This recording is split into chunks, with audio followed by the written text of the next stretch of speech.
परम प्रेममय परम दयाल श्री श्री ठाकुर परम आराध्य जगत जननी श्री श्री बड़मा परम पूज्यपा जुगाचार्य श्री श्री बड़दा परम पूज्यपा श्री श्री आचार्य देवଙ୍କ पद प्रांतरे मोर अनंत कोटि प्रणाम जणाए। प्रातः सत्संग उपस्थित समस्त पूत पवित्र पांजाधरी कर्मी वृंद भक्तिमती मातृमंडली श्रद्धेय गुरुभ्राता मंडली एवं छोट छोट पिला माननको मोर आंतरिक राजय गुरु निवेदन करी। आजिर आलोच्यर विषय श्री श्री ठाकुर दृष्टि रामायण। एकदा श्री श्री ठाकुर रामायण महाभारत आ समस्त पुराण शास्त्र को नुआ भाव लिखा हुए एक कथा कही। कारण जो प्रकार प्रश्न तांको पाखरे पचरा जाइथिला वेद पुराण शास्त्र वेद तो नुहे पुराण शास्त्र गुड़ाक जो प्रकार आबिलता पशि जाइछि विभिन्न कवि मानक मुखरे जो प्रकार उपस्थापना करा जाइछि सुंदर करिवा पई मार्मिक करिवा पई सुंदर सुंदर शब्दावलीर प्रयोग करा जाइछि किंतु काल्पनिकता को मध्य सेतिकी प्रश्रय दिया जाइछि। मूल रामायण रे नथिबा सत्य मध्य आहुरी 100 रु ऊर्ध्व रामायण जहाँ परपर समय लिखित होइछि सेठरे विभिन्न प्रसंगर अवतारणा करा जाइछि जहाँकि संपूर्ण कल्पनार भित्ति रे ताहार कोनोसी भित्ति नाही बेस नाही।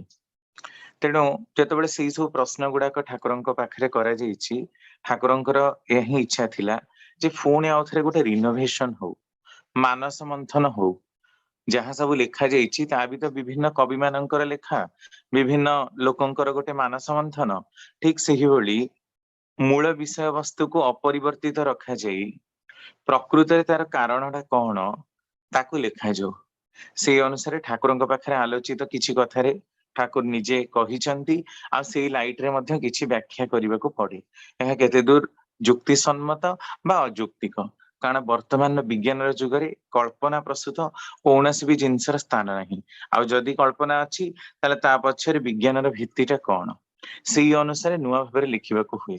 भारतर इतिहास होची श्रद्धार इतिहास किंतु ता भितर अनेक आबिलता पुरई देवा जोगु सेथिरे लोक मानकर दृष्टिचक्षु जहाँ रही पूर्ण भाव विकसित न हो बरम बंद हो जाइए कोठी ना कोठी निष्कर्मतार भावटा ता भितर पशि जाइए।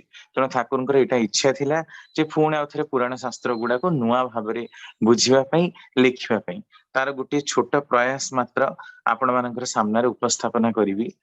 आम संपूर्ण रामायण टाक कभर करवा समय हुए तो 7 दिन लगी पारे किंतु बुझा प्रकृत चेष्टा करिबा जे ठाकुर दृष्टि जदि आम रामायण टाक लिखु तार रूपरेखटा किभली हब।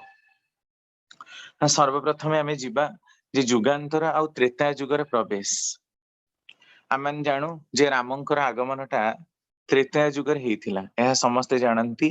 त्रेता युगर मर्यादा पुरुषोत्तम श्री रामचंद्र आमर शास्त्र पारंपरिक मत जहाँ लेखाटा को आपण पांजीरे मध्य पाइबे आमर कोहिनूर प्रेस पंजिका आउ शब्द कल्पद्रुम आपण एटा को पाइबे जे त्रेता युगरे सबुठार पुण्यतम तीर्थ थिला पुष्कर ब्राह्मण माने थिले साग्निक अर्थात होम यज्ञ इत्यादि तांकर प्रधान कर्म थिला।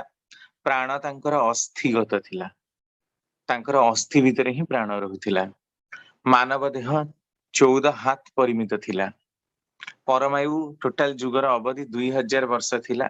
रूपार पात्र व्यवहार करुथिले स्वाभाविक जेतेबेले लोक संख्या कम थिला लोक विभिन्न धातुर व्यवहार जानि नथिला तेणु रौप्य धातुर व्यवहार जानिबा फଳରେ तारी ही से व्यवहार करुथिला। आउ चक्रवर्ती राजन्य वर्ग बाहुक सगर अंशुमत असमंजस दिलीप भगीरथ अज दशरथ रामचंद्र आ कुशीलव एमाने त्रेता युगर किंतु आपण जानती जे सूर्यवंश आरंभ होईची इक्ष्वाकुंक ठारू पूरा तांकर लाइफ हिस्ट्री सत्य युगरे इक्ष्वाकु वंश रे ही रामचंद्र जन्म ग्रहण करथिले तांका वंश रे कोठी इंप्योरिटी प्रवेश करिनी पुरुषोत्तम सेठी ही जन्म हेबे जहांकर वंश परंपरा रे कोनोसी अशुद्धि प्रचलन हेई नथिबो स्पेशली प्रतिलोम विवाह तो हेई नथिबो। आ जुगर लक्षण अनुसार दान तपस्या तीर्थ दर्शन अग्निहोत्र इत्यादि रे लोक माने रत रहुथिले, पुण्य कर्म रे रत रहुथिले, राजा माने यज्ञकारी थिले।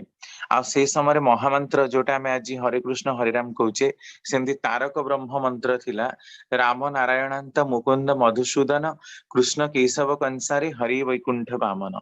एटा ही से समय तारक ब्रह्म थिला। तो एटा होची साधारण जुगर लक्षण। प्रायतः लोक माने ही धार्मिक थिले। आमे माने कहू जे तीन पाद धर्म एक पाद अधर्मर आसर भितरे ही त्रेताय जुग तार कालातिपात करिथिला। नेक्स्ट तापरे आमे आसु पुरुरबा एवं उर्वशींकर उपाख्यान। पुरुरबांक ठारू ही प्रकृतिर त्रेताय जुगटी आरंभ होईची। सत्य जुगर अवन माने सत्य जुगर समाप्ति आ त्रेताय जुगर आरंभ तार जो मिड पीरियड जेमते एबे कली जुगर मिड पीरियड चलीची, कलीर समाप्ति और सत्य जुगर आरंभ जेहेतु एते सब डिस्ट्रक्शन ए सब जिंस गुडा देखा जाउची। ठीक से मिड पीरियड रे मध्यांश बा संध्यांश जुगर संध्यांश रे अवतीर्ण हेतिले पुरुरबा, जे कि चंद्रवंशीय राजा थिले। पुराण रे वर्णना रहिछि कि चंद्रवंशी राजा पुरुरबांक प्रति स्वर्गीय अप्सरी उर्वशी आकृष्ट हेले। उर्वशी स्वर्गर जेते अप्सरी से समस्तंक भितरे सबुठारु सुंदर थिले।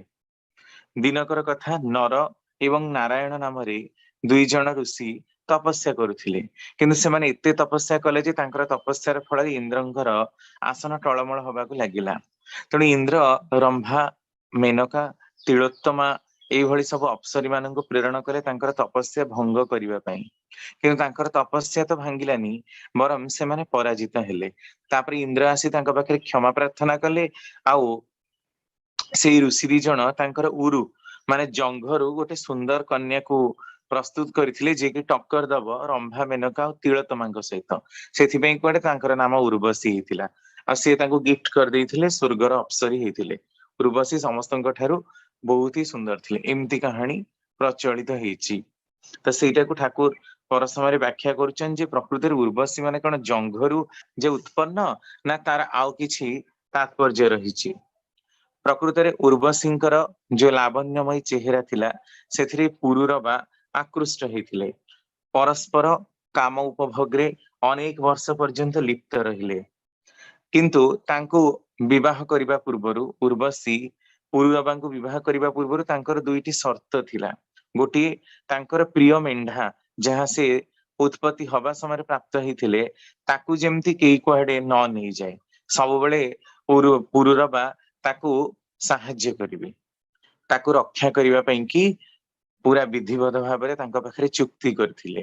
ଦ୍ୱିତୀୟତଃ, ଉଭୟଙ୍କୁ ଉଲଗ୍ନ ଅବସ୍ଥାରେ ଯେଭଳି କେବେ ନ ଦେଖନ୍ତି। ଏଇ ଦୁଇଟି ସର୍ତ୍ତ ଯେପର୍ଯ୍ୟନ୍ତ ଥିବ ସେ ପର୍ଯ୍ୟନ୍ତ ଉର୍ବଶୀ ପୁରୁରବାଙ୍କ ପାଖରେ ହିଁ ରହିଥିବେ। ତ ଏହାର କୂଟ ଚକ୍ରାନ୍ତ କରିବାକୁ ପଡିଲା, କାରଣ ଉର୍ବଶୀ ଯେହେତୁ ସ୍ୱର୍ଗର ଅପ୍ସରୀ ଥିଲେ, ସେ ବେଶୀ ଦିନ ମର୍ତ୍ତ୍ୟରେ ରହିପାରିବେ ନାହିଁ। ତେଣୁ ଇନ୍ଦ୍ରଙ୍କ ଦ୍ଵାରା ଏହାର ଛଳ କରାଗଲା। ହଠାତ୍ କି ମାନେ ଜାଣି ଶୁଣିକି ଇନ୍ଦ୍ର ଆଉ ଅଲଗା ସବୁ ମାନେ ଦେବଗଣ ମାନେ ତାଙ୍କର ପ୍ରିୟ ମେଣ୍ଢାଟିକୁ ଲୁଚେଇ ନେଇ ରଖିଲେ। ଆଉ ସେଇ ସମୟରେ ଯେତେବେଳେ ଜାଣିବାକୁ ପାଇଲେ ଉର୍ବଶୀ ଯେ ଏ ପ୍ରକାର ହେଇଛି, ସେ ସାଙ୍ଗେ ସାଙ୍ଗେ ରାଜାଙ୍କୁ କହିଲେ, ଆପଣ କହିଥିଲେ ମତେ ବାକ୍ୟାଳାପ ପ୍ରଦାନ କରିଥିଲେ ଯେ ଆପଣ ଏହାକୁ ପ୍ରତି ଯୋଉ ରକ୍ଷା କରିବେ, ତେଣୁ ଆପଣ ଏହାକୁ ରକ୍ଷା କଲେନି କିଭଳି? ତାକୁ କିଏ ଚୋରି କରି ନବାର ଖବର ଆସୁଛି। ତ ସେଇ ସମୟରେ ରାଜା ତାକୁ ଖୋଜିବାକୁ ବାହାରକୁ ଯାଇଛନ୍ତି। ଆଉ ସେ ଜାଣିନାହାନ୍ତି ଯେ ସେ ସମୟରେ ସେ ଉଲଗ୍ନ ଅଛନ୍ତି। ସେ ସମୟରେ ବଜ୍ରପାତ ହେଇଛି, ବଜ୍ରପାତରେ ଦେଖିବାକୁ ପାଇଛନ୍ତି ଉର୍ବଶୀ ସେ ଉଲଗ୍ନ ଅଛନ୍ତି। ତେଣୁ ଉର୍ବଶୀ ତାଙ୍କୁ ଛାଡିକି ରାଗିକି ପଳେଇଲେ। ଏଇ ଯୋଉ ଇମେଜ ଟି ପ୍ରୋଟ୍ରେ କରାଯାଇଛି, ଏଇଟା ସେଇ ପ୍ରକାରରେ ହିଁ ତାଙ୍କୁ ଛାଡିକି ଯିବାର, ଆକାଶକୁ ଉଡିକି ଯିବାର କଥା ରହିଛି। ତେଣୁ ଗନ୍ଧର୍ବ ଦ୍ଵାରା ଯେତେବେଳେ ଶୟନ କକ୍ଷରୁ ମେଷକୁ ହରଣ କରାଯିବା ପାଇଁ କି ଉର୍ବଶୀ ଉରୁରବାଙ୍କ ଠାରୁ ଦୂରେଇ ଗଲେ, ଆଉ ଉର୍ବଶୀଙ୍କ ବିରହରେ ରାଜା ପାଗଳ ପ୍ରାୟ ହୋଇ ଇତସ୍ତତଃ ଭ୍ରମଣ କରିବାକୁ ଲାଗିଲେ। ପୁରୁରବା ଶେଷରେ ଗନ୍ଧର୍ବ ମାନେ ଆସି ତାଙ୍କର ଅଗ୍ନିସ୍ଥଳୀକୁ ନେଇଗଲେ ଏବଂ କହିଲେ, ଏଠାରେ ତ୍ରିଅଗ୍ନିର ଉପାସନା କରିଲେ ତୁମେ ଉର୍ବଶୀଙ୍କର ଅବଶ୍ୟ ପ୍ରାପ୍ତ ହବ। ଏଇ ଉର୍ବଶୀର ତାତ୍ପର୍ଯ୍ୟ ସମ୍ବନ୍ଧରେ ଠାକୁର କହୁଛନ୍ତି ଦୀପରକ୍ଷୀ ପଞ୍ଚମ ଖଣ୍ଡ ପୃଷ୍ଠା 129 ରେ, ଉର୍ବଶୀ ହଉଛି କଣ ନା ଉରନ୍ ମହତ୍ ଅପି ଅଶ୍ନୁତେ ବଶୀ କରତି, ଅର୍ଥାତ୍ ମହତକୁ ଯେ ବଶୀଭୂତ କରେ। ठाकुर कहउछन्ति इंटेलेक्चुअल प्राइड बा बुद्धिमतार अहंकार जदि थाए ताहले से मनुष्य उर्वशी पाखरे बस हुए। अर्जुनर ता नथिला, तेणु उर्वशी ताकू बस करि पारिनी। जो माने उर्वशी निकटरे बस हुअन्ति नाही सेमाने खूब हाई लेवल रो बा उच्च स्तर रो लोक। महान व्यक्तित्व को बसीभूत करिथाए कि ना काम भाव। कामेच्छार प्रबल रे महान महान व्यक्ति मध्य बसीभूत होई जांती। एहा द्वारा समाज रे विपर्जय आसी थाए। एबे पुरुरवा शब्दटी को हमें देखिबा। पुरु जणे राजांकर नाम। पुरु शब्दर अर्थ जे परिपालन करନ୍ତି। रवा शब्दटी रवस धातुर आसीची, ता माने ହେଲା क्रंदन करिबा, रु धातु क्रंदन करिबा, विलाप करिबा। ता माने उर्वशी माने मातिले पुरुरवांकर संख्या वृद्धि पाए। अर्थात कामिनी मानकर यौन उद्दीपन द्वारा महत व्यक्ति माने प्रलोभित और कामासक्त होई आकृष्ट हेले पुरुरवा पालन पोषण नीति विधिर अपालप हुए, अर्थात क्रंदन करे। आ बाकी रहिला गंधर्व, कारण से यक्ष अप्सरा किन्नर एमती सब देवता मानकर स्तर विशेष, ता भितर गंधर्व। गंध अर्व अच, गंध शब्दर अर्थ क्षति करिबा, अहंकार करिबा। अर्व शब्दर अर्थ बद्ध करिबा। जीवन वृद्धिर परिपंथी बा क्षतिकारक एही आसक्ति को जे दूरी करंती से होचंती गंधर्व। पुरुरवा आ उर्वशीଙ୍କ मिलन और संभंगर अदम्य आकांक्षा को गंधर्व प्रशमित करी गुरुंकर शरणरे नहीं जाइथिले। एइटा ही प्रमाण करुची जे पुरुरवा आ उर्वशीଙ୍କର प्रकृत तात्पर्यटा कौन। कारण पुरुरवा जेतेबेले उर्वशीଙ୍କର प्रलोभन मातिले सेतेबेले वर्णाश्रम धर्म विकृत हैला, नष्ट प्राप्त हैला, सठिक रे समाज गति करि पारला नाही। तेणु जो समय वर्णाश्रम विधिवत भाव प्रचलन हेई नथिला, कारण त्रेताया युग पूर्वरु पुरुषोत्तमंकर आसीबार पूर्वरु प्रचलन थिला वेदर युग। वैदिक कर्मकांड अनुसार ही सब होथिला। तेणु वेदर समय रे जेतेबेले वर्णाश्रम प्रचलन हबाकू लागिला बा हेइथिला, सेही समय रे पुरुरवा आ उर्वशीଙ୍କର विवाहटी केतेकांशरे विधि सम्मत नथिला। कारण मन इच्छा विवाह कले ता फल दिए ना, जहाँकि वर्णाश्रम भांगणर प्रकृत पंथा। पुणी ठाकुर जोटा कहउचंती जे सेई उर्वशी क द्वारा अर्जुन जे बसीभूत हेई नथिला, कारण महाभारत रे भी सेई उर्वशी अर्जुन जेतेबेले बृहन्नाळ अवस्था रे थिले सेतेबेले तांको पाखरे आसी तांको भंग करिवा पई, तांको रमण करिवा को इच्छा प्रकाश करथिले, किंतु अर्जुन मना करथिले। तो सेठी उर्वशी तांको अभिशाप देथिले और से बृहन्नाळ हेथिले। तांकर सेटा गोटे कर्मफल तांको भोग करिवा को थिला। जेतेबेले पांडव माने अज्ञात वनवास रे थिले, तार शेष समयटा जेतेबेले से माने लुचि छपिकी थिले राजांकर दरबार रे, सेठी तांकर सेमती गोटे अवस्था प्राप्त हेथिला। तो एई जो जिंस पुणी उर्वशी को अलगा जगह मध्य जणीय अप्सरी विभिन्न समय रे उपस्थित अछंती बोली पुराण रे वर्णना। कारण सेमानंकर जो शारीरिक तृप्ति आ सेमानंकर जो वेजिटेटिव शरीर ताहा केबे विनाश हुए ना। तेणु जुग पर जुग सेमाने अमर भाव सेमती ही चलती। एमती सब पुराण कथा गुड़ाक ता पछरे मार्मिक अर्थटा को बुझिबा दरकार। तो एई जो समय वर्णाश्रमर कड़ाकड़ी भाव मना जाउथिला, सेही समय पुरुरवांकर ए प्रकारर कथाटी किंतु समाज प्रति अत्यंत क्षतिकारक थिला। कारण जदियो पुरुरवा राजा उर्वशी को तांको प्रेयसी रानी हिसाब रे ग्रहण करिसंती, तेबे मध्य एहा प्रमाण करुची जे तांकर राजत्व समय रे वर्णाश्रमर अपालाप घटिची। कारण तांकर वैधि विवाहर कथा कौनसी जगह उल्लेख नहीं। यह चुक्तिपूर्ण विवाह, यह शर्तपूर्ण विवाह। गंधर्व कर्तृक उर्वशी आ पुरुरवांक मध्यरे मध्य विच्छेद सृष्टि करिसंती स्वर्गरु थाइकी। ए प्रकार कहानी पुराण रे वर्णना रहिछि। तो जेतेबेले राजा उर्वशींक बिना पागल प्राय हेई गले, सेतेबेले गंधर्व माने जीवन वृद्धिद धर्मर रक्षक ऋषि माननकु प्रचलन करने को आरंभ कले, माने ऋषि नीति को पुनश्च प्रचलन करने को आरंभ कले। कारण राजा जदि ठीक न रुहे ताहले से राज्य आउ ठीक ही रहिबो नाही। तेणु कहा जाए प्रजा न रंजयत जस्तु राज्य रक्षा दिविहि गुणै, प्रजा वात्सल्य हीनस्य तस्य नाम निरर्थक। प्रजा मानकर बश्चलता को जे देखि पारे ना से राजा निरर्थक, ताकू नरेश कहवा भूपति कहवा दोषावह। तेणु पूर्वसी प्रेम एते मतुआला आ पागल हो जाइथिले पुरुरबा जे से आ राज्य शासन करि पारले नाही। से पागल प्राय हेले, तांको पाइबा पई कि से तपस्या आरंभ कले। तामाने तांकर कामिनी प्रति आसक्ति केते दूर थिला चंद्रवंशी राजा पुरुरबांकर।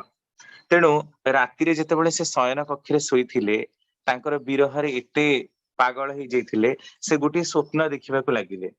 सेथिरे तांकर अंतरात्मारू दिव्य चेतना को बाहर करा जाइछि। एमिति वर्णना रहिछि पुराण रे। तांकर निद्रा भंग होइछि आ से हठात की उठी पड़िले आ तांकर दिव्य चेतना कहला, हे राजा, प्रजांकर कल्याण साधन तांकर प्रथम आ प्रधान कर्म अटे, किंतु जणे नारी पई से एते महत्वपूर्ण दायित्व निर्वाह करिबारु निजको दूरे रखुछन्ति किपरि?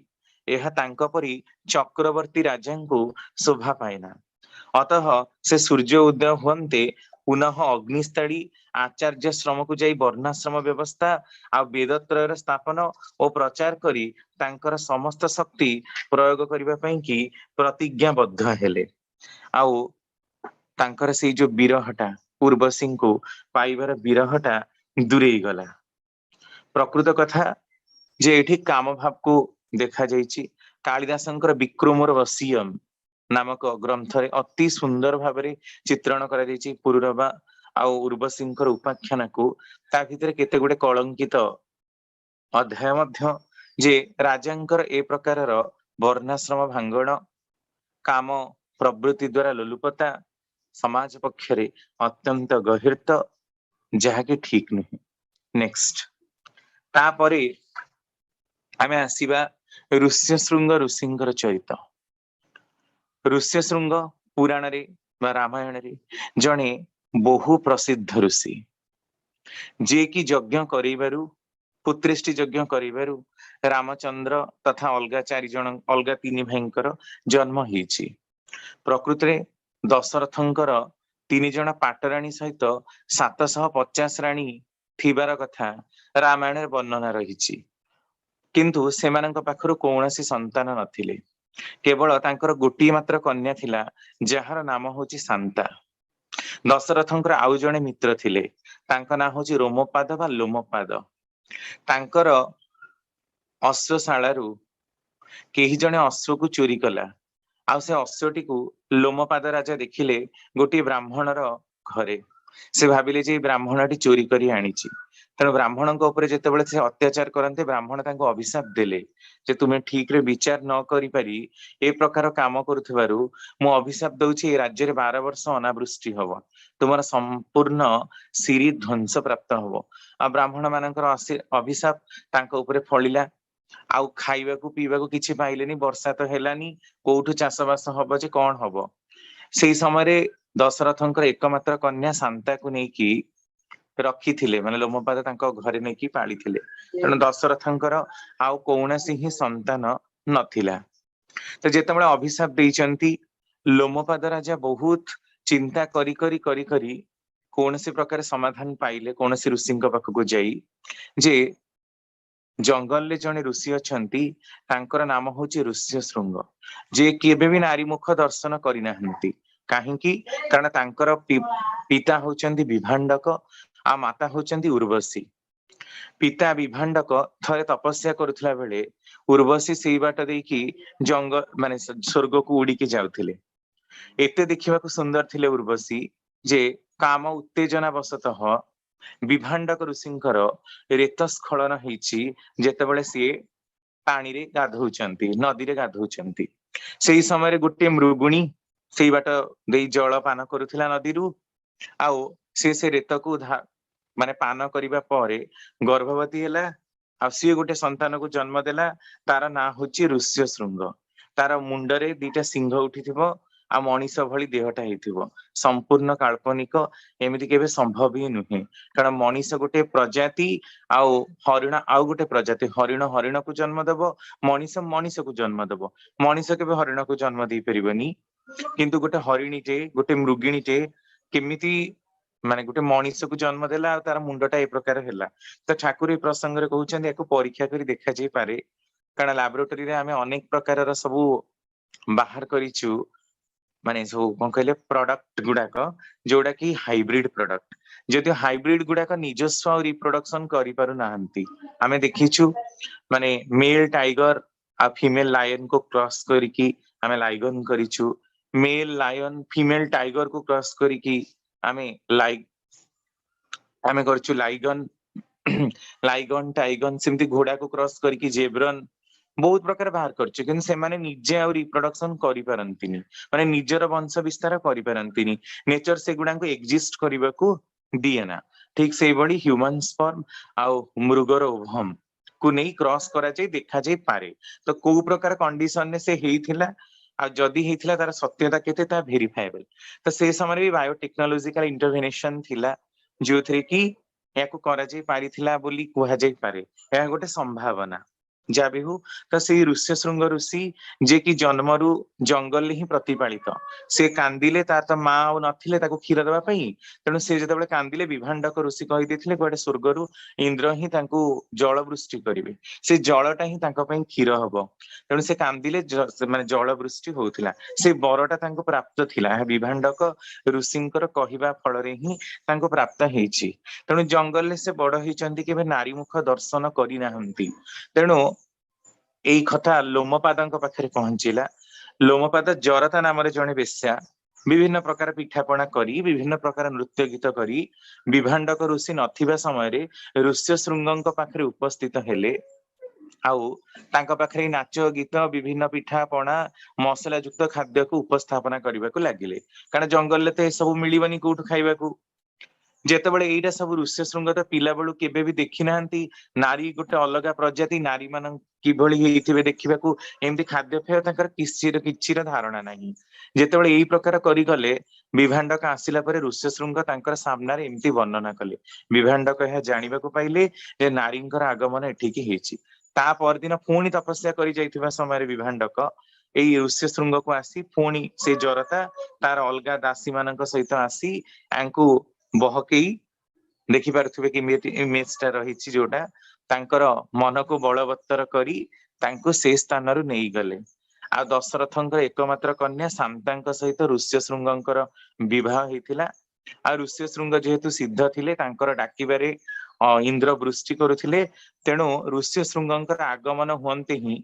यज्ञ करिबा क्षणी ही लोमपादंकर राज्य रे वर्षा हेतिला अनावृष्टि कटिथिला तांकर अभिशाप खंडन हेतिला कारण सिद्ध ऋषिंकर आगमन रे पवित्रतार आगमन ने अभिशाप खंडन हुए एई प्रकार होची ऋष्य श्रृंग आज मध्य देखा जाए एक कथार सत्यता ऋष्य श्रृंगंकर ना नेले मध्य वर्षा हुए जदि अछि रामायण रे बालकांड रे ही पड़े प्रथम ये पड़े तो रामायण से बालकांडटा को जेतेबेले पाठ करा जाए ऋष्य श्रृंग ऋषिंकर चरित्र स्पेशली पाठ करा जाए आ होम यज्ञ करा जाए से वृष्टि हुए प्रकृति होम यज्ञ जो वृष्टि हुए कारण होम करवा खूब होम कले गुआ घी पोड़िले से माने वायुमंडल रे जो सांगे सांगे उत्तप्त वायु गुड़ाक उपरक उठी जीव तार स्थान परिपूरण करबा पई कि ठंडा वायु गुड़ाक तार स्थान को माड़ी बसिबो एई भली वायुमंडल जते गरम हबो सेते घनीभूत हबो जल गुड़ाक आ वृष्टि हबो एइटा तार मेकानिज्म जा भी हो किंतु ऋष्य श्रृंग जने सिद्ध ऋषि तांकर ना नहीं जदि प्रकृति सत्य मनरे होम यज्ञ करा जाए ताले सेथिरे वृष्टि हुए एबे मध्य अनेक गाँ रे को विश्वास रहिछि लोक माने एई रामायण सप्ताह अनुष्ठित जेतेबेले हुए सेतेबेले एई प्रकार करंती जोठी अनावृष्टि हुए नेक्स्ट तापरे आमे आसीबा धर्मर एकपाद ह्रास केबेठू आउ केउठारू आमे जानिचु जे त्रेतया युगरे तीन पाद धर्म गोटे पाद अधर्म तामाने धर्मर एकपाद ह्रास केबेठू हैला आउ काहींकी हैला आउ जोथि पई कि रामंको आसीबार आवश्यकता पड़िला कारण गीतार जो कथा जे यदा यदा हि धर्मस्य ग्लानिर्भवति भारत अभ्युत्थानम् अधर्मस्य तदात्मानं सृजाम्यहम् परित्राणाय साधूनां विनाशाय च दुष्कृतां धर्म संस्थापनार्थाय संभवामि जुगे जुगे धर्म को संस्थापन करिबा पई जुगे जुगे तांकर आविर्भाव हुए तेणु त्रेतया युगरे जेतेबेले गोटे पाद धर्मर अवक्षय हैला धर्म लुप्त हबाकू लागिला सेतबेले ही तांकर आगमन हेछि। तो ये आम देखा नेक्स्ट स्लाइड धर्मर एकपद ह्रास केबेठु हेछि। प्रथम ह्रास बेण नाम जड़े राजा थिले पुरुरबांक परे बेण नाम आउ जड़े राजा थिले त्रेता जुगरे जे कि जहांक ठारू खसिबाकू लागिला धर्मर स्थानटी धर्मर एकपाद ह्रास हबाकू लागिला कारण सूर्यवंशर राजा माने आर्यावर्त शासन करुथिले। एही वंशर राजा मानक ठारे शुद्ध आर्य रक्त प्रवाहित होउथिला। सेही वंशर चतुर्थ राजा थिले बेण। सूर्यवंशीय धारारे कुरु नाम जड़े प्रसिद्ध राजा थिले। तांकरी प्रसिद्ध वंश अनुसारे बा कुरु वंश धारार अंग एवं अंगकंक पुत्र बेण जात हेले। अंगंक औरसरु एवं सुनीतांक गर्भरु जात हेले बेण। कुरुंक ज्येष्ठ पुत्र थिले अंग अतः कुरुंक परे से सिंहासन आरोहण कले। अंग राजांक राणी थिले सुनीता से मृत्युंकर कन्या। मृत्यु होउचंती अधर्म आ तांकर वंशज। अधर्म माने थिले अनार्य अर्थात आर्य कृष्टि रे से संस्कृत होई नथिले।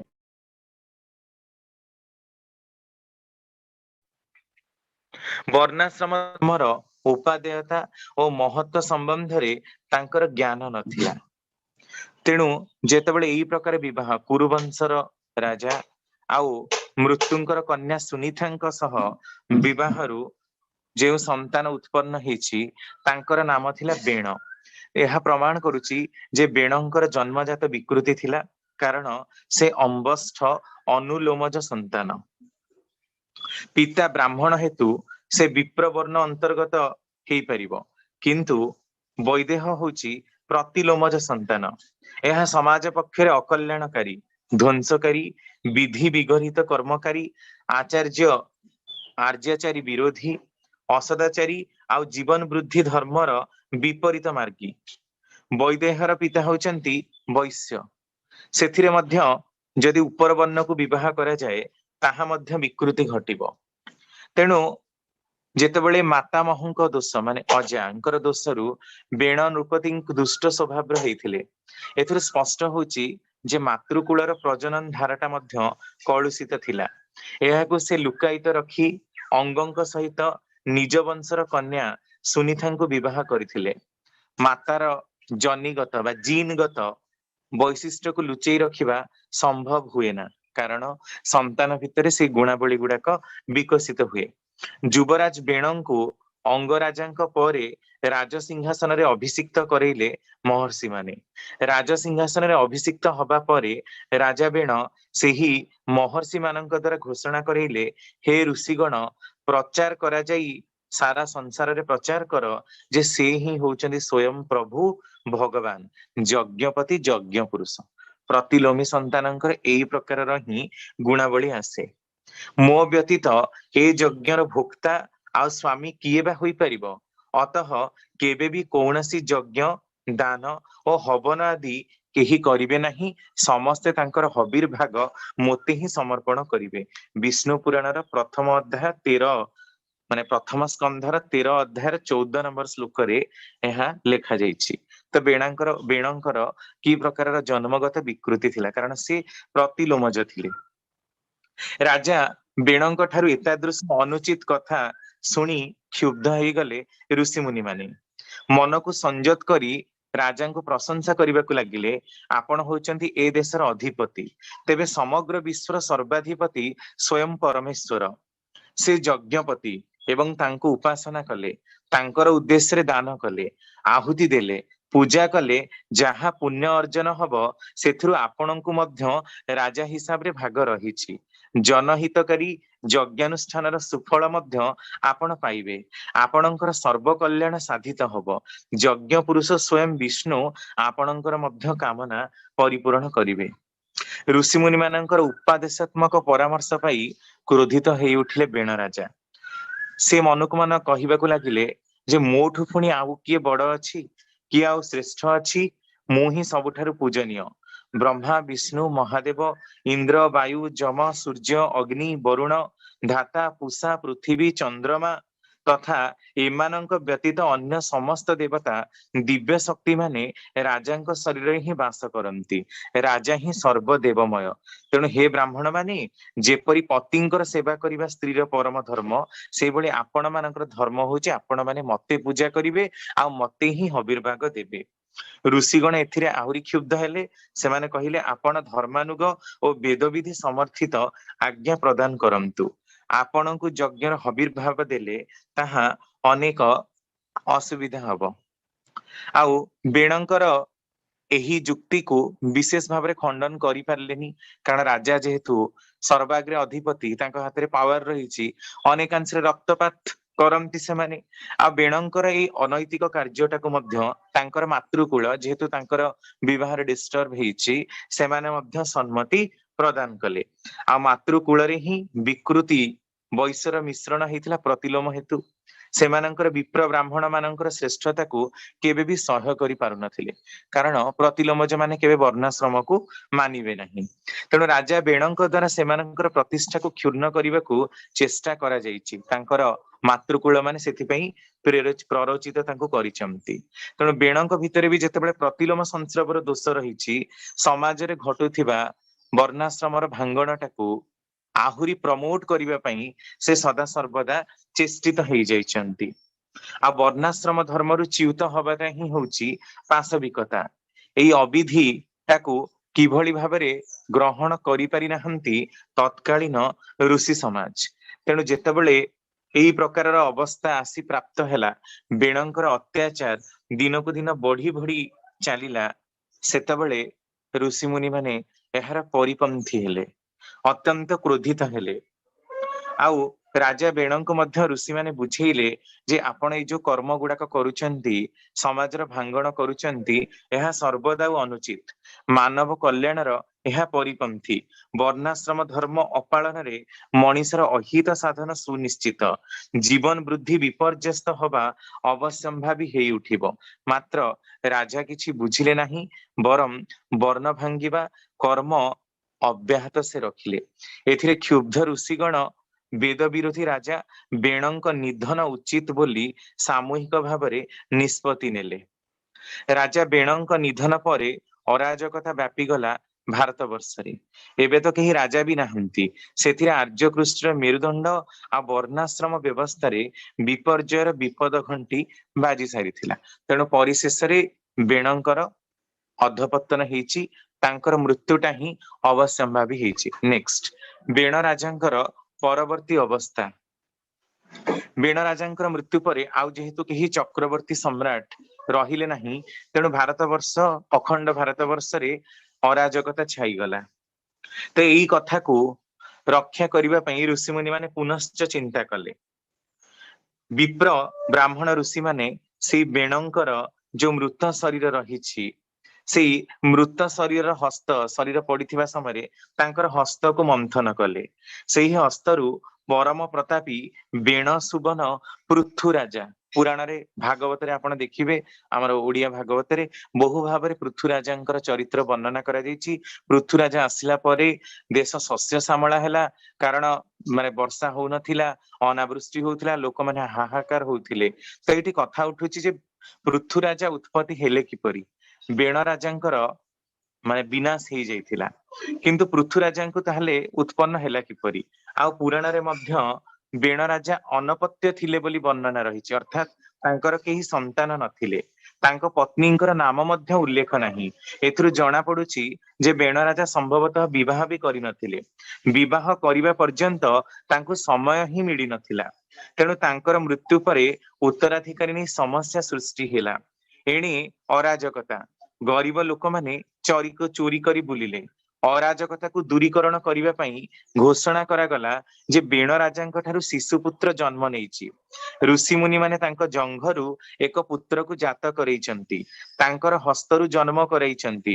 ଋଷିମୁନି ମାନଙ୍କର ମହିମା ଅପାର, ଏଣୁ କିପରି ଅସମ୍ଭବ ସମ୍ଭବ ହେଲା, ଏଥିରେ କୌଣସି ଅସୁବିଧା ନାହିଁ। ଆଉ ତତ୍କାଳୀନ ମାନବ ସମାଜ ଯୋଉ ପ୍ରକାର ଅଜ୍ଞାନତା ଭିତରେ ଥିଲା, ସେ ନିଶ୍ଚିତ ରୂପରେ ହିଁ ବିଶ୍ୱାସ କରିଥିବ ଯେ ଜଙ୍ଘରୁ ମଧ୍ୟ ମଣିଷ ଉତ୍ପନ୍ନ ହେଇପାରନ୍ତି। मनुस्मृतिर नियोग प्रकरण रे एक कथाटी वर्णना रही। एथरो स्पष्ट होची कि ऋषिमुनि माने राजवंशर कौनसी रानी सहित नियोग करी पृथ्वींकर जन्म कराई थई पारंती, अथवा बेण राजांकर कौनसी रानी थिला जहांक सहित नियोग करा जाईची किंतु तांकर नाम को उल्लेख करा जाईनी। एपरि भी हेई पारे जे बेण राजा कामी थिले, तेणु अनेक नारी को संभोग उपभोग करने पई आनी से निज राजसभा रखिथिबे, आउ ता भितरु काहार संतान हुए तो पृथु हेइथिबे। किंतु एही नियोग श्रेष्ठ वर्ण विप्र पुरुषंक सहित अवश्य हेइथिबो, कारण पृथुंकर स्वभाव, चरित्र, व्यवहार, आचार आचरण आउ कार्य करिवार प्रणाली संपूर्ण विप्रोचित थिला। से साग्निक थिले, से धार्मिक थिले, तेणु एहा तो केबे प्रमाण हो नहीं जे से बेणंकर संतान हेइथिबे। शिशु पृथु बड़ होई शासन दायित्व ग्रहण कला पर्यंत ऋषिमुनि माने शासन कार्य को संभाଳିले। प्रथमरु विप्र ब्राह्मण ऋषिमुनि मानक मेଳରେ सेमानक द्वारा परिपोषित होई अनेक महत् गुणर अधिकारी होई पारिथिले पृथु। पृथुंक समय राज्य रे खाद्याभाव पड़िला, दुर्भिक्ष परि अवस्था सृष्टि ହେଲା।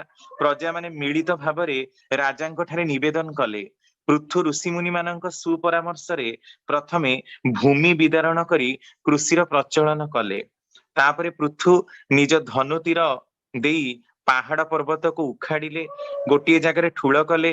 यह पूर्वरु पृथ्वी समतल होई नथिबारु पुर, नगर और ग्राम आदि नियमित विभाग होई पारि नथिला।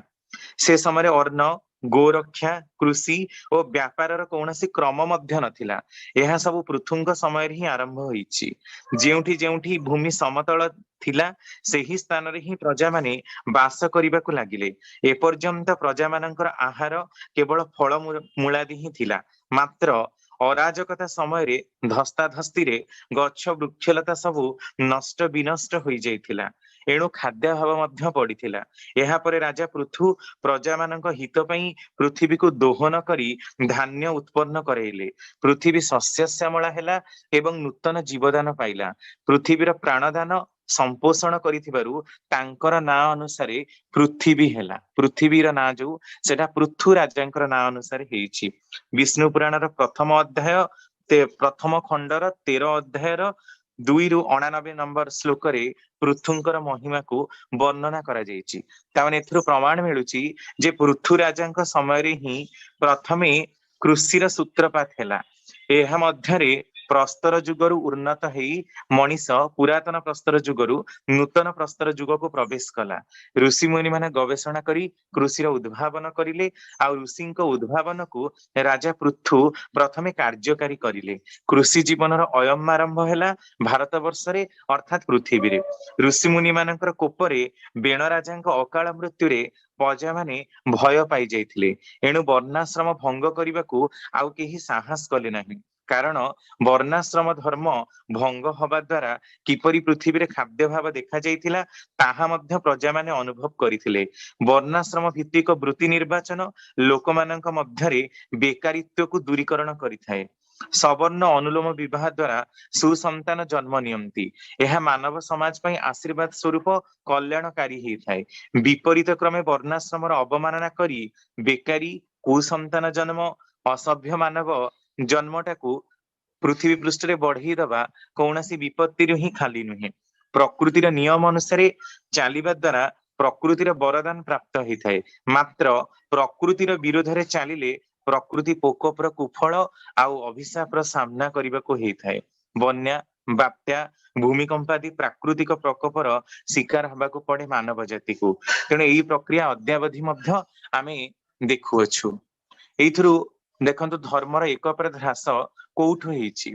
ଏହା गोटे आहुरी मध्य धर्मर च्युति रहिछि, कारण सेतिकी धर्मर अवक्षय न हेले पुरुषोत्तमंकर आगमन धरा पृष्ठ रे हुए ना। कारण तांकर आगमन होछि समग्र मास र कंपन। जेतेबेले अतिरिक्त भाव पापर मात्रा बढ़ी जाए, समग्र जगत त्राही त्राही चित्कार करे, सेतेबेले ही जन समाज को बंचेबा पई तांकर आगमन हुए। तेणु सेई केते पापर भारा बढ़ी जो समय रे रामचंद्रंकर आगमन हेइछि।